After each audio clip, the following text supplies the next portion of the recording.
ഈ ആഴ്ച ലാലേട്ടൻ വന്നില്ലെങ്കിൽ ഈ ആഴ്ച എവിക്ഷൻ സംഭവിക്കുമോ? എന്താണ് ഈ ആഴ്ച ഈ എവിക്ഷൻ ഇല്ലാണ്ട് ഇനി ഓണമായതുകൊണ്ട് ആരെയും എവിക്റ്റ് ചെയ്യാതെ ഇവരൊക്കെ തന്നെ ഉണ്ടാകുമോ?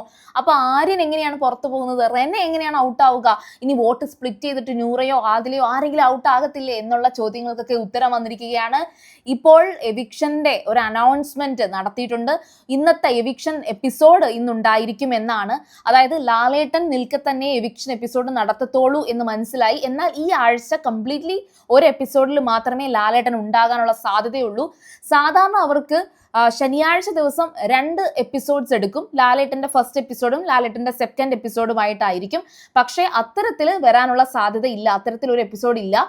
പകരം ഇന്നിപ്പോ ബിഗ് ബോസ് ലൈവിൽ ഒരു അറിയിപ്പ് കൊടുത്തത് ഇങ്ങനെയാണ്. എവിക്ഷൻ എപ്പിസോഡ്, ശ്രീ ലാലേട്ടന്റെ എവിക്ഷൻ എപ്പിസോഡിന് വേണ്ടിയിട്ട് ഒരു അറിയിപ്പ് വരുമ്പോൾ എല്ലാവരും ഒരുങ്ങണം എന്നാണ് ബിഗ് ബോസ് പറഞ്ഞിരിക്കുന്നത്. അതിനർത്ഥം ഇന്നത്തെ ഒരു എപ്പിസോഡ് എന്തായാലും ഉണ്ടായിരിക്കും. അതായത് മോഹൻലാൽ വന്നിട്ടുള്ള എവിക്ഷൻ എപ്പിസോഡ് എന്തായാലും ഉണ്ടായിരിക്കും. ഇതിൽ ആര്യൻ പുറത്തു പോകുമോ, ഒനീലായിരിക്കുമോ പുറത്തു പോകുന്നത്, അതോ വോട്ട് സ്പ്ലിറ്റ് ആയിട്ട് ആദിലയോ നൂറയോ ആരെങ്കിലും പോകുമോ, റെന ഫാത്തിമ ഔട്ടാകുമോ? ഇത്തരത്തിൽ കുറേ കാര്യങ്ങളുണ്ട്.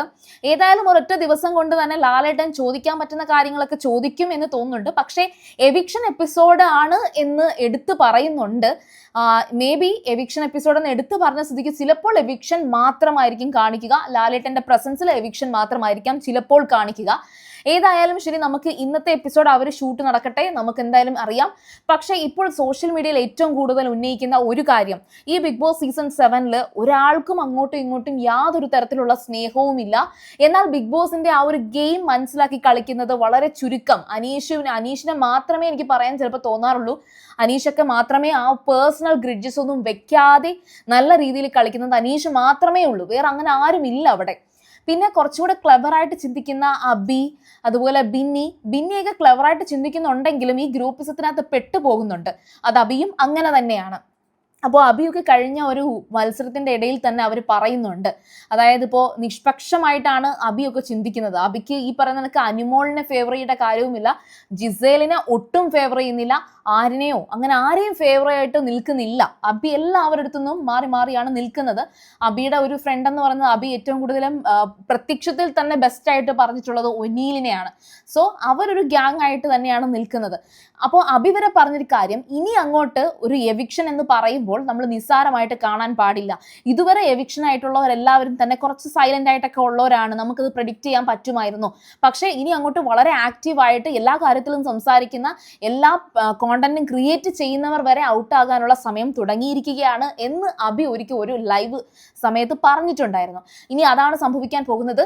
ഇനി ഇൻ കേസ് ആര്യനാണ് ഔട്ട് ആകുന്നത് എങ്കിൽ എന്തായാലും ശരി, ലാലേട്ടനുമായിട്ട് റിലേറ്റ് ചെയ്തിട്ട് ആര്യൻ കുറെ അധികം നെഗറ്റീവ്സ് സംസാരിച്ചത് സോഷ്യൽ മീഡിയയിൽ വളരെയധികം വൈറലായിട്ടുണ്ട്. ഒരു ലാലേട്ടന്റെ ഒരു ഇന്റർവ്യൂവിൽ, അതായത് മറ്റൊരു ചാനലിന് കൊടുത്ത ഇന്റർവ്യൂവിൽ വരെ ലാലേട്ടൻ പറയുന്നുണ്ട്, ഇപ്പോൾ തന്നെ ആരെങ്കിലും എന്തെങ്കിലും പറഞ്ഞാലും താൻ അത് വലിയ കാര്യമായിട്ട് എടുക്കേണ്ട കാര്യമില്ല, വലിയ നിസ്സാരമായിട്ടാണ് അദ്ദേഹം കാണുന്നത് എന്ന് പറഞ്ഞിട്ടുണ്ട്. അതുകൊണ്ട് നമ്മൾ ഈ പറയുന്ന കണക്ക് ഇപ്പം ആര്യൻ മോഹൻലാലിനെ മോശമായിട്ട് അല്ലെങ്കിൽ ഫണ്ണായിട്ട് കണ്ടു പറഞ്ഞു എന്ന് പറയുന്നതിനെ മോഹൻലാൽ മിക്കവാറും അത് ഹൈഡ് ചെയ്ത് കളയാനാണ് ചാൻസ് എന്ന് എനിക്ക് തോന്നുന്നു.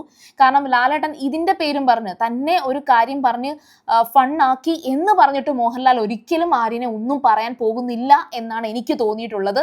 ബിക്കോസ് മോഹൻലാൽ തന്നെ പറയും, ആ കൊച്ചുകുട്ടിയല്ലേ, ഒരു കൊച്ചു മോനല്ലേ, അവനെ വിട്ടേരെ എന്നേ ലാലേട്ടൻ പറയാൻ സാധ്യതയുള്ളൂ. അല്ലാതെ ലാലേട്ടനെ കളിയാക്കിയെന്നോ അങ്ങനെയൊന്നും പറയത്തില്ല. ഇനി അഥവാ എടുത്ത സംസാരം അല്ലെങ്കിൽ ആ ഒരു ടോപ്പിക്കിലേക്ക് എത്തിയാൽ പോലും മോഹൻലാൽ വളരെ തമാശ രൂപേണേ അത് പറയത്തുള്ളൂ. എന്താ മോനെ, നിനക്ക് എന്നെ കളിയാക്കാനൊക്കെ തോന്നി, എന്താണത്, അങ്ങനെ അതൊക്കെ നല്ലതാണോ, ഇത്രയൊക്കെ നടക്കാനുള്ള സാധ്യത ഞാൻ കാണുന്നുള്ളൂ. പക്ഷെ എവിക്ഷന്റെ കാര്യത്തിൽ വരുമ്പോഴത്തേക്കും വോട്ടടിസ്ഥാനത്തിൽ ആര്യൻ പിന്നിലാണോ എന്ന കാര്യത്തിൽ എല്ലാവരും ഉറ്റുനോക്കുന്നുണ്ട്. അങ്ങനെയാണെങ്കിൽ ആ ആര്യനെ പുറത്താക്കുന്ന സമയത്ത് എന്തായിരിക്കാം ബിഗ് ബോസ് ഹൗസിൽ നടക്കാൻ പോകുന്ന ആ വലിയ ചർച്ച?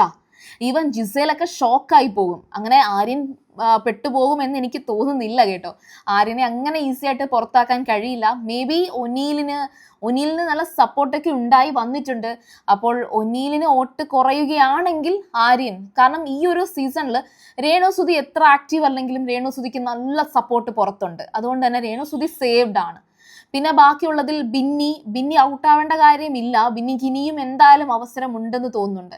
പക്ഷെ ഇന്നത്തെ എവിക്ഷൻ ഒരു ഷോക്കിംഗ് എവിക്ഷൻ ആയിരിക്കും. പക്ഷെ ഇന്ന് എപ്പിസോഡിൽ, അതായത് ലൈവില് ഈ എവിക്ഷന്റെ എപ്പിസോഡ് ഷൂട്ട് നടന്നാലും നമുക്കത് കാണാൻ സാധ്യത നാളെയാണ്. നാളെ എന്തായാലും നമുക്ക് ആ എവിക്ഷൻ അറിയാൻ സാധിക്കും. സോ ലാലേട്ടന്റെ സാറ്റർഡേ എപ്പിസോഡ് അവിടെ തന്നെയുണ്ട്.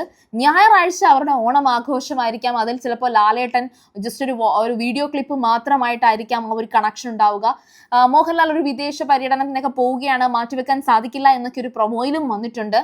ഏതായാലും ഈ ഞായറാഴ്ച അവർക്ക് ഓണത്തിന്റെ ആഘോഷമാണ്. കാരണം അടുത്ത ആഴ്ച നമുക്ക് പൊന്നോണമാണ്. അതുകൊണ്ട് അത് നമുക്ക് കാത്തിരിക്കാം. ഏതായാലും എവിക്ഷൻ എപ്പിസോഡ് ഇല്ല എന്ന് കരുതണ്ട, എവിക്ഷൻ ഉണ്ട്. അതൊരു വലിയ അറിയിപ്പായിട്ട് ലൈവിൽ വന്നു കഴിഞ്ഞു. ബാക്കിയൊക്കെ നമുക്ക് വരുന്ന ആ ഒരു എപ്പിസോഡിലേക്ക് നമുക്ക് വിടാം. കൂടുതൽ പ്രഡിക്ഷൻസിലേക്ക് നമുക്ക് പോകേണ്ട. അപ്പോൾ എന്തായാലും നിങ്ങൾക്കൊപ്പം ഞാനും കാത്തിരിക്കുകയാണ്. ഇത്തവണത്തെ എവിക്ഷൻ ഒരു തീപ്പൊരി എവിക്ഷൻ ആയിരിക്കും. അപ്പോൾ സീരിയൽ ഗ്രാൻഡ്മ നിങ്ങൾ ആദ്യമായിട്ടാണ് കാണുന്നതെങ്കിൽ ഉറപ്പായിട്ടും ചാനൽ സബ്സ്ക്രൈബ് ചെയ്യുക. അതുപോലെ വീഡിയോ ഇഷ്ടപ്പെട്ടാൽ ലൈക്ക് ചെയ്യുക, കമന്റ് ചെയ്യുക, ഷെയർ ചെയ്യുക. അപ്പോൾ ഞാൻ പോയി വരാം. ബൈ.